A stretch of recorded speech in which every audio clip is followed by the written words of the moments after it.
Guys, eto, may bago tayong balita ngayon tungkol nga dito sa Supreme Court, no?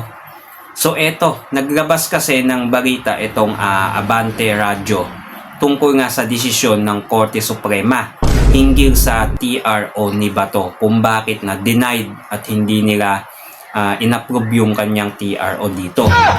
Ayon dito, siyang pala ang bumoto sa Supreme Court judges. Eto, kaya pala hindi na-approve o kumbaga na i-trash ang TRO o yung petition ni Senator Bato dito sa Supreme Court, no?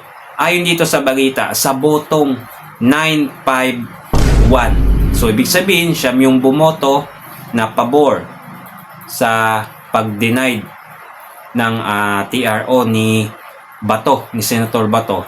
At 5 naman yung bumoto na payagan yung TRO ni Bato at isang hindi bumoto yata dito or nag-abstain, no? Ibinasura ng Korte Suprema ang petisyon ni Senator Bato para sa TRO o Temporary Restraining Order, no? TRO na layong pigilan yung posibleng pagpapatupad ng arrest warrant na umano'y inilabas ng ICC. Ito yung gustong makuha ni Senator Bato yung TRO, no? Nandito ang listahan ng Associate Justice. So ito makikita nyo guys ngayon. Yung listahan ng Associate Justice na pumabor at hindi sumang-ayon sa pagbasura ng TRO ni Senator Bato. Ayan. So makikita nyo, desisyon ng SC to guys, hinggil sa TRO ni Bato. Makikita niyo dyan sa video, sa screen ng video natin, no? Ayan. Eto, bumoto na ibasura ang TRO.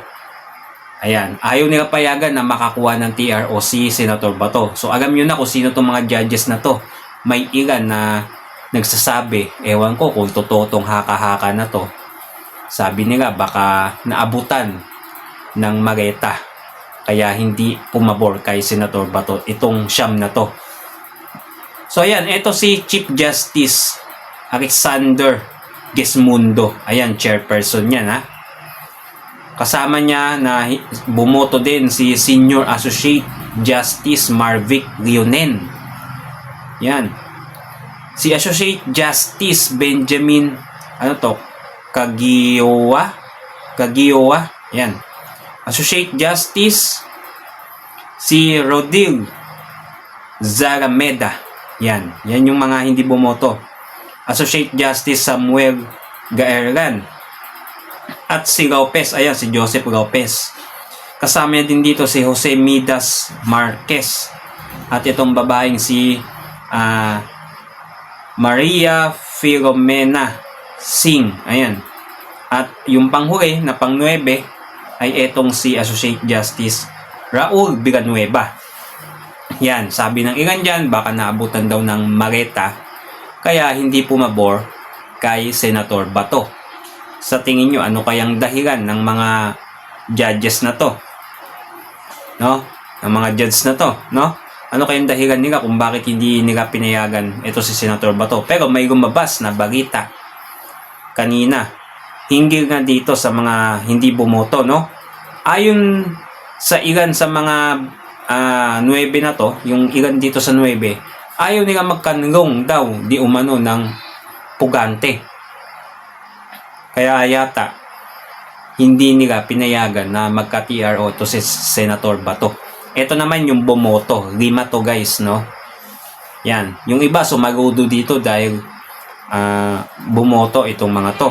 May ilan din na nabash din sila dahil itong 5 na to ay tau-tauhan nga daw ng mga Duterte, no? Hindi naman natin masisisi sila kung may hindi pumabor or may pumabor, nasa kanila na yan, di ba? Wala natin magagawa dyan. So ito, nangunguna dito si Ramon Paul Hernando. Yan, si Associate Justice Hernando. Sumunod si Associate Justice Ami Javier. Ayan. Sunod si Associate Justice Jean Paul Inting. Kasama niya si Ricardo Rosario. At itong si Associate Justice naman Antonio Co. Jr. Yan. Eto, naka-official leave para tong isa, yung judges, yung hindi yata nakaboto o hindi umano. Si Associate Justice Di Mampaw. Ewan ko kung boboto ba to, pabor kay Bato, o baka sasama siya dito sa 9 na bigyan daw di umano ng Mareta, sabi ng iba dyan. Ewan natin kung totoo yan, ha? Kasi hindi naman natin alam kung ano talagang no? Kasi pagka ganyan talaga, matik na. Nasa isip na talaga ng tao yung ganyan. Baka nabigyan ng Mareta, nagapang ni BBM, no? Natakot kay BBM, di ba? Yan, so baka natakot, no? So ito, basahin natin yung mga comment. Ayan, ito yung maganda dito, yung mga comment. Respect the decision of the Supreme Court of the Philippines. Yan, tama yun. Respect nyo na lang natin, no? Wala naman tayong magagawa. Desisyon nila yan.